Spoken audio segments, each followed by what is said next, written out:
Hi everyone, welcome to last minute engineering. তো আজকে আমরা কথা বলবো মার্কআউটের ইভেন সেমিস্টার রেজাল্ট রিলেটেড কিছু প্রবলেম নিয়ে।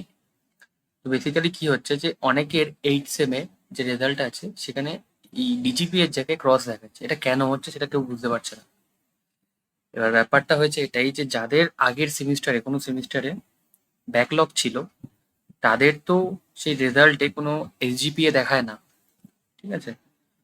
তো বেসিক্যালি যে তোমাদের লিস্টটা থাকে স্টুডেন্ট লগ ইনে গিয়ে রেজাল্টে গিয়ে তোমরা দেখতে পাও first, second, third, fourth, fifth, six, seventh, eight, ওই লিস্টটা থাকে। তোমার যদি কোনো সেমিস্টারে ব্যাকলগ এসে থাকে তাহলে ওই লিস্টে যে রেজাল্টটা থাকবে, ধরো তোমার ফিফথ সেমিস্টারে ব্যাকলগ এসছে একটা সাবজেক্টে, তাহলে তুমি যখন ফিফথ সেমিস্টারের রেজাল্ট চেক করবে তখন ওই লিস্টের মধ্যে থেকে চেক করবে ফিফথ সেমিস্টারে গিয়ে।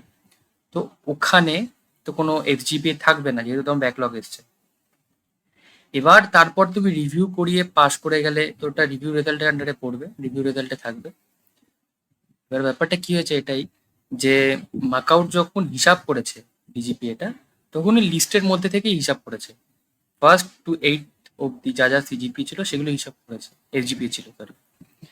তো কি হয়েছে যে অনেকগুলোতে যারা যারা ব্যাকলগ পেয়েছে ফিফথ, সেভেন্থ, ফোর্থ, যেগুলোতে ব্যাকলগ পেয়েছে সেগুলো কাউন্টিং এর মধ্যেই আসেনি, ঠিক আছে? এবার যখন কাউন্টিং এর মধ্যে আসেনি তখন এই জায়গাটা ক্রস বসে গেছে, বুঝতে পেরেছো? এটা কোনো প্যানিকের বিষয় না।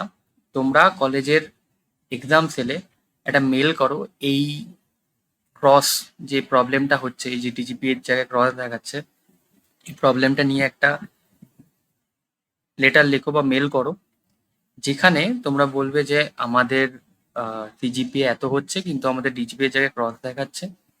ওকে, এটা কিভাবে রিজলভ হবে এটা আমাদের ক্লিয়ারলি গাইড করুন।